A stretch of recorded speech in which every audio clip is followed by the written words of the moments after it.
Au sommaire de l'actualité, célébration de la journée mondiale de la biodiversité, plus de 65 milliards de francs CFA mobilisés dans le cadre du programme ECOFAC 6 afin de préserver la biodiversité en Afrique centrale en santé. Alors que la campagne de vaccination anti-Covid-19 entamée le 23 mars dernier au Gabon se poursuit, l'Organisation mondiale de la santé, elle, appelle tous les pays à vacciner au moins 30% de leur population d'ici à la fin de l'année. Et pour finir en sport, la Confédération africaine de football, instance du sport roi sur le continent, pourrait établir un non-lieu dans l'affaire opposant le Gabon et la République démocratique du Congo concernant l'affaire Kanga Gelo. C'est tout pour les titres. Bonsoir à tous et bienvenue dans cette principale édition sur Média 241. Plus de 65 milliards de francs CFA mobilisés dans le cadre du programme ECOFAC afin de préserver la biodiversité en Afrique. Un bilan dressé à l'occasion de la célébration de la journée mondiale de la biodiversité. La suite dans cet élément. Alors que le monde entier a célébré le 22 mai dernier la journée mondiale de la biodiversité, les parties prenantes au programme ECOFAC 6, dressant le bilan à mi-parcours de son intervention dans la sous-région, ont fait état d'une contribution financière de plus de 65 milliards de francs CFA de ce programme dans le soutien à la préservation de l'environnement depuis son déploiement. Porté par l'Union européenne, cela fait 30 ans aujourd'hui que le programme d'appui pour la préservation de la biodiversité et des écosystèmes fragiles en Afrique centrale se déploie au sein de la région Afrique centrale. Au sein de la sous-région, ECOFAC 6 contribue à plusieurs actions visant l'atteinte des objectifs de préservation de la biodiversité régionale. Il s'agit du plus grand programme européen dédié à l'environnement en Afrique centrale et une initiative unique au monde qui a déjà fait mobiliser plus de 65 milliards de francs CFA.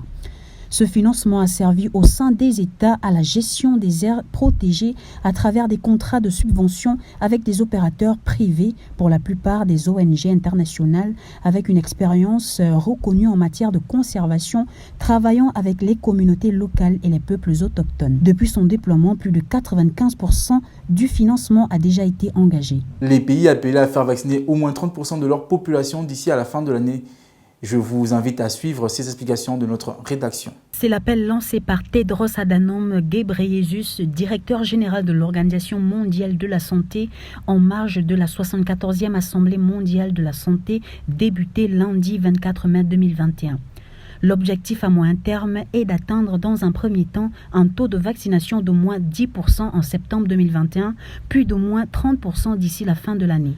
La menace de la Covid-19 pèse toujours sur le monde entier. Plusieurs pays, dont le Gabon, s'activent à atteindre un taux considérable de vaccination contre le virus. Ce moyen est à ce jour jugé comme l'un des plus efficaces pour lutter contre la pandémie. Jusqu'à présent, aucun variant n'est apparu qui compromette de manière significative l'efficacité des vaccins, des diagnostics ou des thérapies, a soutenu Tedros Adhanom Ghebreyesus. Pour le directeur général de l'organisation, il est crucial dans l'atteinte de l'objectif de septembre de faire vacciner 250 millions de personnes supplémentaires dans les pays à revenus faibles et intermédiaires en seulement 4 mois.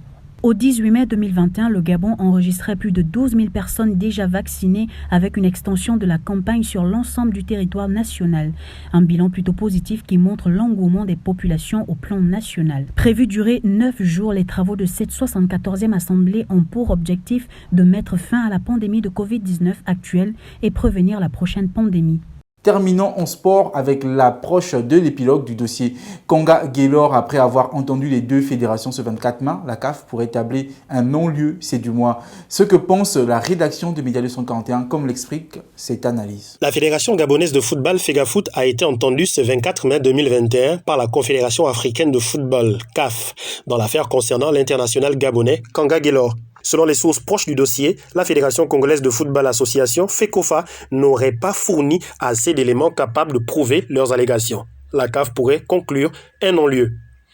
Quelques heures seulement après les comparutions des deux fédérations devant les instances internationales du football, plusieurs médias congolais ont jugé utile de distiller de fausses informations sur la toile. C'est le cas du site d'information congolais Actualité qui a titré « Affaire Gelo Kanga, la FECOFA a plaidé sans la FEGAFOOT ». qui n'était pas prête. Une information très vite démentie par la partie gabonaise. Dans un communiqué daté du 24 mai, la FEGAFOOT explique qu'elle a bien pris part, comme convenu, à la visioconférence ce matin avec le jury disciplinaire de la CAF selon le chronogramme préétabli, à savoir 10h30 GMT pour la FECOFA et 11h GMT pour le Gabon. Fin des citations. Des propos qui viennent remettre en cause la crédibilité de nos confrères de la presse congolaise qui semblent miser sur la prolifération des fake news.